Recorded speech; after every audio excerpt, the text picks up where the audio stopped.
भाषण को संबोधित जी। आदरणीय, कांग्रेस ने कई सालों तक इस राजस्थान पे शासन किया, लेकिन ना तो गरीबी हटी है, ना गरीबी हटी है और न ही इनका स्तर उठाया गया है।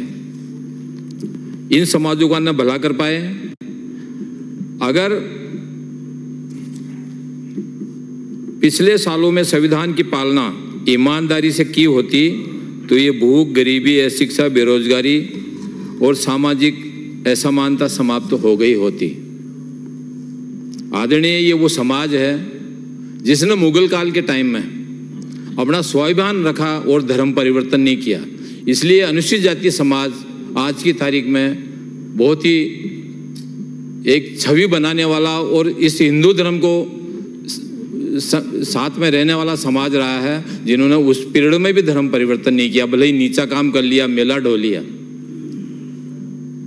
संविधान निर्माता बाबा साहब अम्बेडकर जी को आज कांग्रेस वाले कह रहे हैं कि संविधान संविधान कह रहे हैं, लेकिन जिस संविधान निर्माता बाबा साहब कभी सम्मान नहीं दिया बल्कि उनको हरवाने का काम किया। मरणोपरांत भी उनको चैन से राजघाट पे समाधि स्थल नहीं दी गई और उनको हवाई जहाज से बॉम्बे भेजा और वहां पे दाह संस्कार करवाया। ये है हमारे कांग्रेस के काम। इन्होंने और तो और मरणोपरांत संविधान निर्माता को भारत रत्न नहीं दिया। सम्मानीय अटल बिहारी वाजपेयी जी की अनुशंसा पे वीपी सिंह जी की गवर्नमेंट ने उनको भारत रत्न दिया। संविधान की बात करते हैं लेकिन पार्लियामेंट में एक चित्र भी नहीं लगवाया। मैं इन्हीं सदस्यों से कह रहा हूं कि संविधान की बात तो करते हैं लेकिन वहां पे पार्लियामेंट में कभी एक तेल चित्र भी नहीं लगवाया। उद्देश्य मात्र वोट बैंक की राजनीति करते हैं। पिछली सरकार में SC/ST के विधान में सिर्फ मांगते ही रहे। गहलोत साहब कहते रहे कि तुम मांगते रहो, मैं देता रहूंगा, लेकिन 34 के 34 जो अनुसूचित जाति समाज से विधायक आते हैं, मैं बीजेपी कांग्रेस दोनों की बात कर रहा हूं, कभी भी इन्होंने संविधान में संशोधन की बात नहीं करी, न संविधान की कोई बात उठाई। मैं धन्यवाद देता हूं अविनाश जी गहलोत को, जिन्होंने मंत्री बनने के बाद मेरे विधान क्षेत्र में गए और हमारी जो अनुसूचित जाति जनजाति की छात्राओं से का निरीक्षण किया और आज उनमें सुधार हुआ है। अभी अविनाश जी, इनका नाम अविनाश जी है, उनका गहलोत जी है। अभी हमारे एक सदस्य कह रहे थे कि अनुसूचित जाति समाज की जमीनों को जनरल में रजिस्ट्री होनी चाहिए।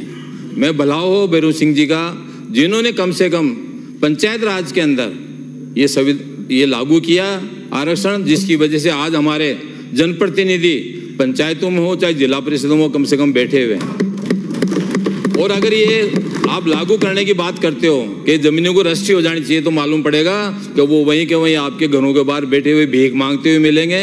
इसलिए ऐसा कोई उद्देश्य या इस सदन में नहीं पास करे, मैं आपसे निवेदन करता हूं।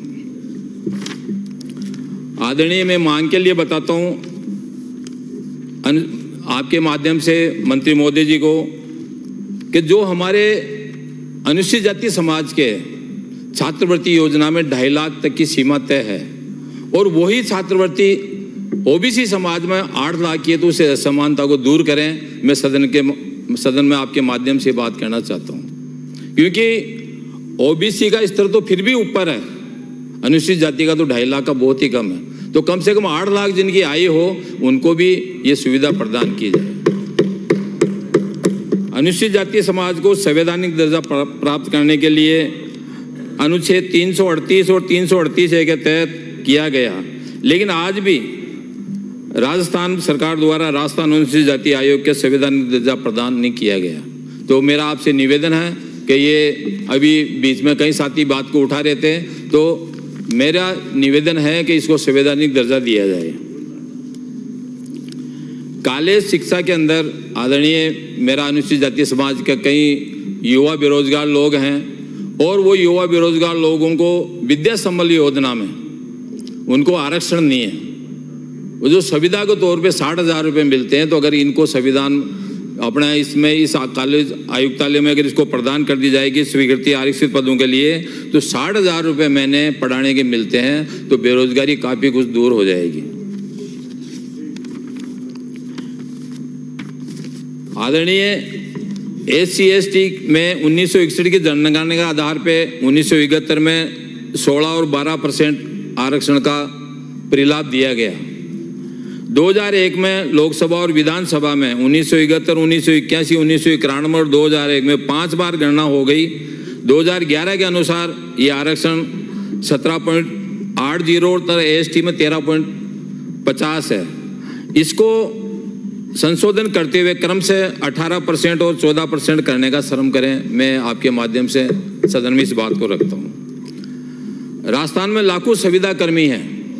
SC/ST के लिए राजस्थान में सिविल पदों पर रखा जाना 2022 एवं Rajasthan part time contract hiring rules 2023 में नियमों आरक्षण के बावजूद भी प्राप्त आरक्षण में प्रतिशत का 10वां हिस्सा भी नहीं भरा गया।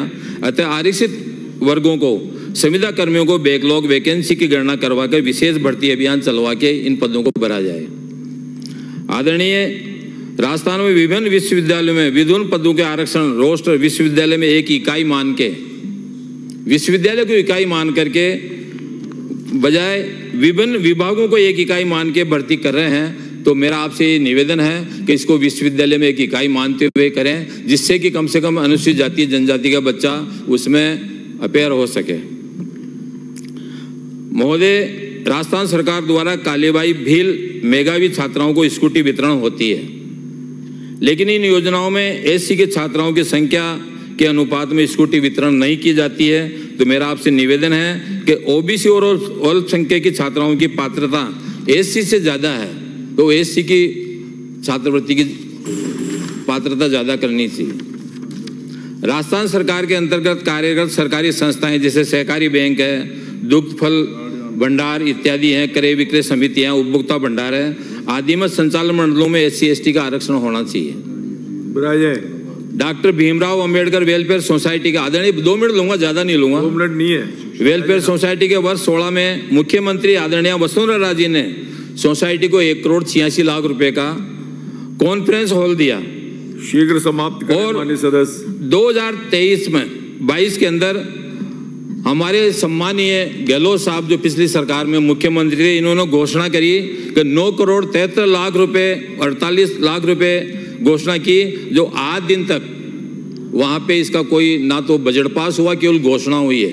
तो मेरा आपसे निवेदन है कि जो पिछली सरकार ने घोषणा करी थी उसको लागू करें, क्योंकि अंबेडकर वेलफेयर सोसाइटी राजस्थान की सबसे बड़ी अनुसूचित जाति की संस्था है और उस वहां से कई IAS निकलते हैं, कई IPS निकलते हैं, कई सरकारी सेवाओं में निकलते हैं। तो कृपया इनको आप बोलने का समाप्त करें माननीय सदस्य। आपका बहुत